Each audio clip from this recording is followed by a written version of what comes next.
Wisconsin earns its sixth trip to the Final Four in program history. Tonight on our Badgers volleyball postseason special, we look at the team's road to Tampa. We will see Wisconsin in the Sunshine State. They have booked their trip to Tampa. Plus, why this run through the postseason means that much more to one of the most decorated players on the Badgers team. They were able to kind of clear me a couple weeks early from the blood thinners, which was just one of the best feelings. And we catch up with the 2021 national champions as they weigh in on this year's run. Thanks for being with us tonight. I'm Carly Murata. And I'm Luke Gamble. For the fourth time in the last 5 years, the Badgers are in the Final Four. This week, they head to Tampa, Florida with a chance to bring back another national title to Madison. It would be their second in the last 3 seasons. These Badgers setting the stage for the future of the program. So let's look at how they got here. The Badgers have had home court advantage since the beginning, defeating all 4 of their opponents at the Fieldhouse. Wisconsin breezed through the first 2 rounds with sweeps over Jackson State and Miami to open the NCAA tournament. The next 2 matches did not come as easy. The Badgers defeating Penn State in the Sweet 16 for the second consecutive season, 3-1. Finally, it was a 1 versus 2 matchup in the Elite 8. Wisconsin taking down Oregon 3-1 to punch their ticket to Tampa. All right, well, here's how the Final Four field shapes up. The Badgers' Big Ten foe, Nebraska, coming in as the 1 seed, looking for their first national title since 2017. Then it's Pitt, the team that ended Wisconsin's season a year ago in the Elite 8. The Panthers have never won an NCAA title. And on the right side, the Badgers coming in as a 1 seed. It'll be a battle of the 2021 champs against the 2022 champs as Wisconsin faces second-seeded Texas. This is new territory for many of the Badgers players. Head coach Kelly Sheffield says it's not only about preparing for the opponent, but also the logistics of the trip, playing in big arenas and staying in a hotel for hopefully a week. As for the team, they are just soaking in every moment as they get set to take the biggest stage. To be able to do this and to think about where I am now compared to like a little girl dreaming about this. I'm surrounded by my best friends, playing for the sport, playing for the school that I love. And I also think that it's just really exciting, the further we go, I think the more our heart is shown. I don't think there's words really to describe how excited I am. Everyone's always talked about, how great the Final Four is. And I think it's just so much sweeter, especially this year. Being able to do it with this group of girls, I think is really awesome. And to know how much hard work we put in to this point is really exciting. Well, let's look at the history between these 2 teams. The Badgers are 7-2 all-time against the Longhorns. The last time they met was in the spring of 2021, the COVID year, when Texas swept Wisconsin in the Final Four but lost in the title match. They also met in the Final Four in 2013. The Badgers got the best of the Longhorns 3-1 before finishing as runner-ups in the NCAA tournament. It's kind of unique that in 2013, my first year here, they were the defending champs, and we played them in the semifinal. I had a Courtney Thomas that texted me earlier today, reminded me about that. And they're an elite team, an elite program, elite coaches. So we're excited about testing ourselves. And looking at this year's Texas team, they have some serious firepower at the net, which will be a challenge for the Badgers. Yeah, that's right. But if the Badgers have an answer anywhere, it is definitely up front. The Longhorns' middle blocker, Asia O'Neal, was just drafted this week as the #1 overall pick in the Pro Volleyball Federation. But Kelly Sheffield says she isn't the only one that's dangerous on this team. He called out outside hitter Madison Skinner, one of the premier outside hitters in the country. It's safe to say the Badgers will have their hands full tonight.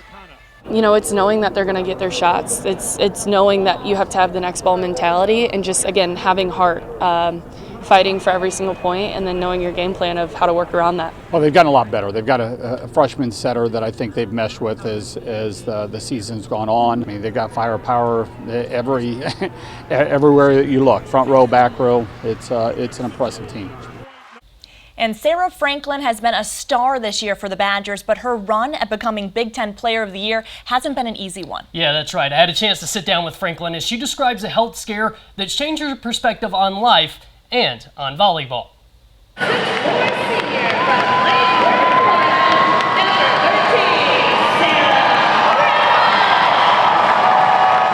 What has the last year been like for you? And now that you've reached this point of being Big Ten Player of the Year, Regional Player of the Year, What's kind of that whirlwind of emotions been like? Yeah, a lot of ups and downs. I'm very grateful for all those though, because that has put me in this position now, and I have a lot more gratitude for where I'm at, and I think those highs and lows have been able to push me to be in this scenario, because if I didn't have all those lows, I didn't learn the things that I learned.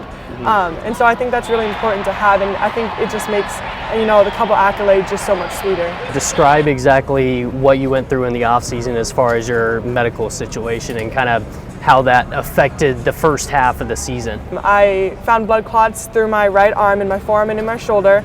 And initially we didn't know where it was coming from, so I was sitting in the hospital for a couple days not knowing whether I could play or not after this, and had conversations with Kelly about looking forward towards the future, and looking towards what Dan went through, and how she was able to come back to the field house and just how electric it was when she was able to. So I had that to kind of look forward to, but after surgery they told me quadrilateral space syndrome, and I was just super pumped that was the option, because I knew I was going to try and be able to be back for the full season. During those 2.5 months I was trying to do everything possible I can on the court that didn't require diving, that didn't require hitting into a block. So I just got really good at hand contact stuff, at doing all the right movements, at getting my footwork down.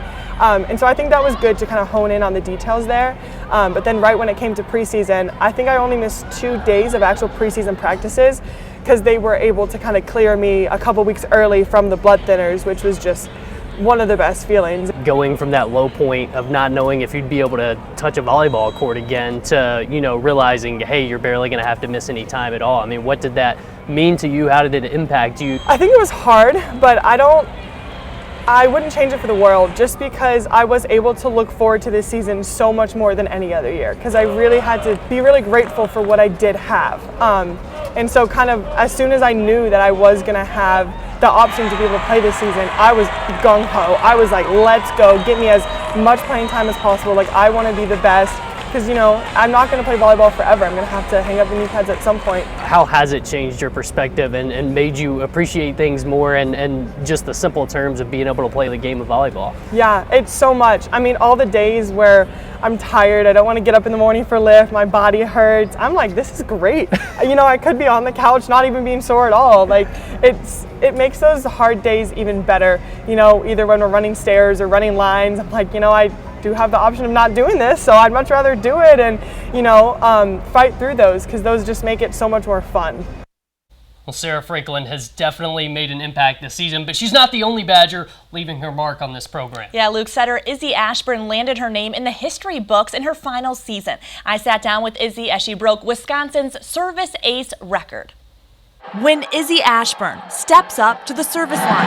I know the ball is in good hands. I have a lot of belief in my serve. And so do her teammates. I'm so confident. I'm like, okay, Izzy's going back to serve. Let me block for her. It makes me want to be aggressive at the net so she can stay behind the service line. Izzy honed in on her serve in high school after a phone call with Badgers head coach Kelly Sheffield. It was something he actually challenged me with. He said, really focus on your serving. Really, every single practice, every single rep, make that serve intentional and see how good you can get. What's your quickest path to getting on the court? She's a competitor. It's probably serving and defending. And she took that to heart. In her first year at Wisconsin, she led the team with 47 service aces, and it just became a part of her identity. You feel so powerful back there. It's the only time in the game where you get to stand there and hold the ball and everybody's eyes are on you. Now in her final season, playing in front of a record crowd of more than 17,000, Izzy etched her name in the UW history book. 167 career service aces, breaking the all-time program record. And as special as this was, it wasn't something that was on her mind, as you can tell from her response post-game. A number's a number, but I'm looking for rings at the end of the day. It's that selfless mindset that makes Wisconsin the best in the nation. I just want to win. I don't care how it happens. I could have not served that game. I want to win the game. And I think this whole team has that mentality. It's just such an honor to be here and to be with these people. Coming up next, what makes the Texas team so scary on the other side of the net? We've got you covered on their focus against the Badgers. And a little later, we hear from the former national champions and their advice to this Badgers team as they embark on the same journey.